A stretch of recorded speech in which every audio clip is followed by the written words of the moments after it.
नमस्कार। आज अपन चर्चा कर रहे हैं इस पे लोक प्रशासन का टॉपिक है कॉन्फ्लिक्ट मैनेजमेंट, संघर्ष प्रबंधन। संघर्ष प्रबंधन सिद्धांत से जो जुड़े हुए विचारक हैं, पहली बात तो ये जो सिद्धांत आए हैं ये लोक प्रशासन के विकास के क्रम में जो दूसरा चरण था, जिसका नाम है दूसरे चरण का नाम है सिद्धांतों का स्वर्ण युग। इससे जुड़े हुए हैं सिद्धांत सारे। इसी चरण में मैरी पार्कर फोलेट का संघर्ष प्रबंधन सिद्धांत आता है, जो ये मानता है कि संगठन में संघर्ष होता है, हमेशा होता है और ये हमेशा रहेगा, लेकिन इसका मैनेजमेंट इस तरीके से किया जाए, क्योंकि पार्कर फोलेट का ये मानना है कि संघर्ष हमेशा नुकसानदायक नहीं होते हैं। कई बार संगठन लाभदायक भी होते हैं, लेकिन उन संघर्ष का समाधान क्रिएटिव तरीके से किया जाना चाहिए, रचनात्मक तरीके से किया जाना चाहिए, ये मानती हैं मैरी पार्कर फोलेट। और संभवतया इतने सिद्धांतों में जो सिद्धांतकार हैं उनमें एकमात्र महिला है मैरी पार्कर फोलेट। इसकी किताबें हैं द न्यू स्टेट्स 1920 में आती है, क्रिएटिव एक्सपीरियंस 1924, डायनामिक एडमिनिस्ट्रेशन 1940। और ये जो डायनेमिक एडमिनिस्ट्रेशन बुक है, इस पर काम किया है मेटकॉफ और उर्विक ने भी इस बुक के ऊपर काम किया है। बुक है किसकी?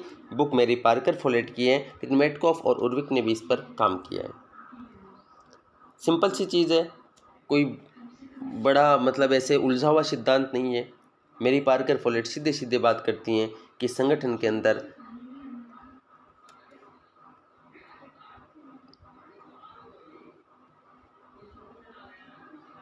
में हमेशा हितों का टकराव रहता है और अनिवार्य रूप से ये टकराव, ये संघर्ष हर संगठन में पाया जाता है।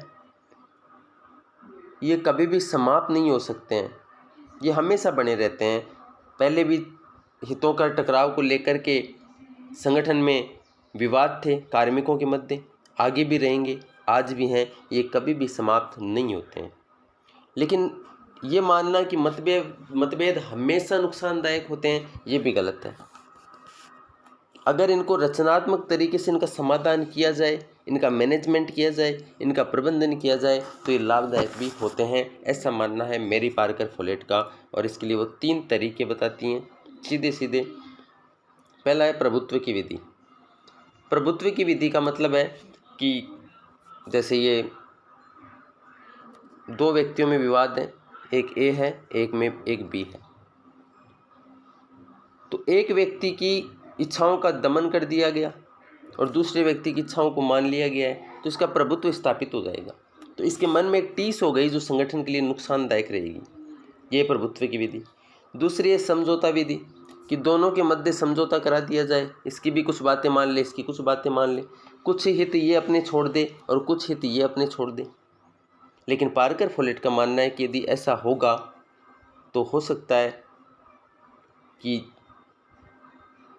इसने अपने हितों को छोड़ा है, बी ने भी कुछ अपने हितों को छोड़ा है, आज इनका टाइम नहीं है, लेकिन इनके मन में ये भावना रहेगी कि कल यदि इनका वक्त आएगा, संगठन में कोई ऐसा मैनेजमेंट इस प्रकार का आ गया जो इनका समर्थन करेगा किसी भी एक व्यक्ति का, तो फिर ये डोमिनियंस स्थापित कर लेंगे और आपस में संघर्ष बढ़ता रहेगा, जो कि नुकसानदायक है संगठन के लिए।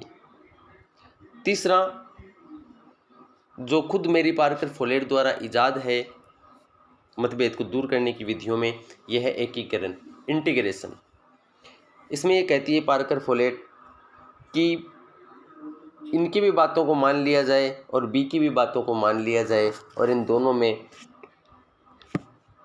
की जो इच्छाएं हैं, जो मतभेद हैं दोनों में, जिस बात को लेकर के विवाद हैं, तो दोनों की बातों को मान लिया जाए, इस तरीके से माना जाए कि विवाद भी दूर हो जाए, संगठन को भी नुकसान नहीं हो, तो ये ज़्यादा लाभदायक होगा। इन दोनों के इच्छाओं का एकीकरण कर दिया जाए, ये मानना है मैरी पार्कर फोलेट का। तो ये बिल्कुल छोटा सा सूक्ष्म सा सिद्धांत, तो सूक्ष्म सा अपना वीडियो बिल्कुल छोटा सा पार्कर फोलेट के सिद्धांत के ऊपर, ठीक है। अपने पॉलिटिकल साइंस में जो यूजीसी नेट में क्वेश्चन आते हैं वो इतने डीप में नहीं आते हैं कि इसको और ज़्यादा अपने को पढ़ने की ज़रूरत है, और आप पेपर उठा करके देखिए, आपके क्वेश्चन सोल्व होंगे। Lot of thanks. Thanks for watching.